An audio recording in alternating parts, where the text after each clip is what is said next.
All right, I want to talk about the cardio for the Olympic and powerlifting program on phase 1. I'm going to talk about the cardio for all 4 sessions in this one video. So on session 1, you're to do the rower. And by the way, if you want more information, I'm just going to show you how to do mechanically how to do these different machines and how to set yourself up for success on these. Refer to the sheet and also to the intro video for how the sets and reps are going to break down. Okay, so rowing machine, really great because it's upper and lower body together for your cardio, but there is a little bit of a technique to this that may take some getting used to. So basically you want to get your feet strapped in here, and the screen is something that you can look at to track your results, and that's the same for any of these cardio machines that we're using. You can track your results, and I would encourage you to do so. Let's see how far you can go in that interval.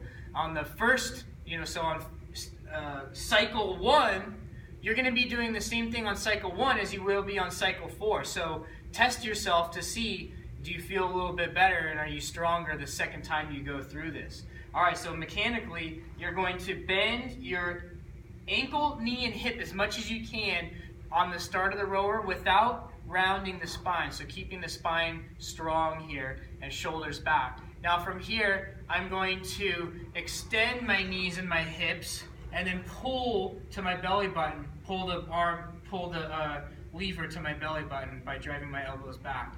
And on the way back, it's the opposite. Release the arms, the hips, and then the knees. Knees, hips, arms, hips, knees. And really extend through. At the back end of this motion, you should be driving through your heels. You should be flexing your legs, and you should be, your abdominals will be active to hold you in this position as you're driving back. That's your rower. Really great exercise. Next is, so for session 2, we'll talk about the bicycle. And now we have both a recumbent style bike and an upright style bike, and I'll show you one of these. And but even better, if you're really trying to get a killer cardio workout, then I would, if you have access to one of those Airdyne bicycles where you can also pump the arm, I would get on one of those. That would be my first choice, because again, there you have an upper and a lower body component to the exercise. It's just going to be more high-powered cardiovascular workout. The other option is you can go on the spin bike. If you have a spin bike, those are actually probably a little bit better than these. But use what you've got, and then the only other consideration in all cases is that you want to, you have to make sure that your feet are at the right. This is actually perfect for me because when my leg is all the way down, I have about a 15-degree bend in the knee. So that's perfect for me. And the only other thing you want to think about when you're on this is to just make sure that your knee is not collapsing in. You shouldn't have your knees coming close together. They should be in line with your hips and your heels, not caving in. And then the other thing is when you're pressing your foot into the pedal to drive, you don't want to press down with a pointed toe, because there you're going to tend to load your knee more than your hip.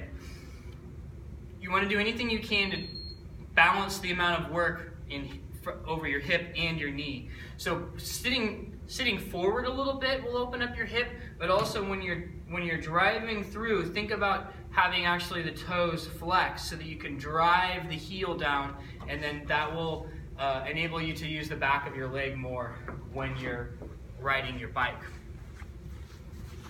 Okay, then on session 3, we go on to the elliptical. And the elliptical, it's a good option, a low impact option here for you to get some good cardio without a lot of joint loading. And there's a number of different kinds of elliptical. Yeah, this one has the arm action, a bunch of different brands, and these are kind of a one-size-fit-all machine. And so if you're finding that this doesn't feel so great for you, then you want to find another option for this part of the workout. But if you feel like you can do it and you like it, then by all means add it in. You know, in this particular one, it's pretty simple. I'm just doing kind of a back and forth motion with the legs and the arms and getting a good little pump there. I think if you can think of mechanically, same thing on the bike, you don't want your knees collapsing in at any point, okay? The knees need to be tracking in line with the hips and the heels. And then also with the arms, especially when you get fatigued, you can tend to round forward and be pushing like this. You never really want to practice that kind of posture. You always want to practice the same posture that we're doing in the lift. So shoulders back and down, and then I'm going to be pushing strong from my obliques, my chest, and my lats on that. Okay, good. And then finally, we're going out to the track. Now you can see over there, we got some treadmills. You're always welcome to run on the treadmill.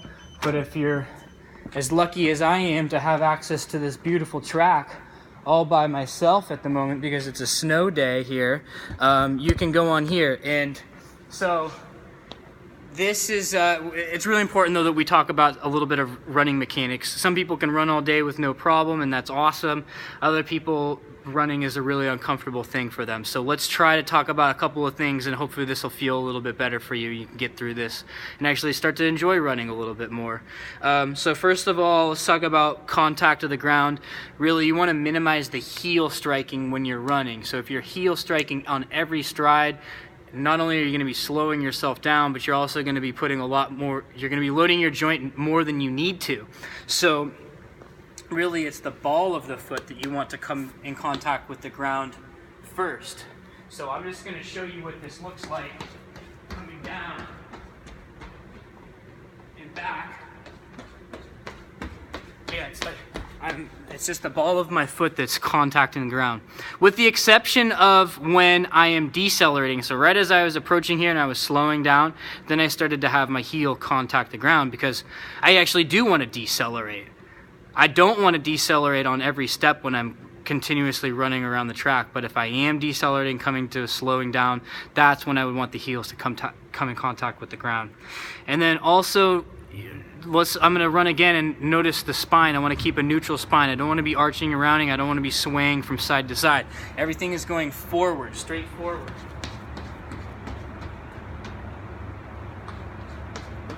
And then also note of the arm mechanics. Nice and loose, about a 90-degree bend at the elbow, and I'm thinking about driving back, back, back.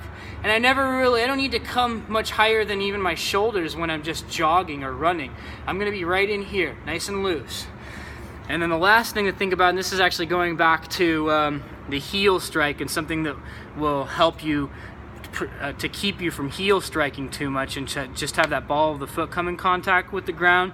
And that's to be active with the ankle while you're running, active with the ankle. So when I pick my foot up, I'm going to be flexing my heel, and then as I come down to the ground, I'm going to extend the foot down right as I'm coming in contact with the ground. That's when I'm going to extend the foot down. I'll keep it extended as I drive through, and then as I lift, as I bring my knee through, I'm going to come back into a lifting of my foot. And then I'm going to point, and then I'm going to lift, and then I'm going to point, and then I'm going to lift. And then lastly on this, look at the cycling of the hip. Okay, so I'm going to push all the way through on every stride. Push your hip through, and then pick the knee up, and then place the foot down so that you'll have a very slight lean forward of your torso when you're running, and I'll have the foot contact right behind my center of mass, so that will continue to propel me forward.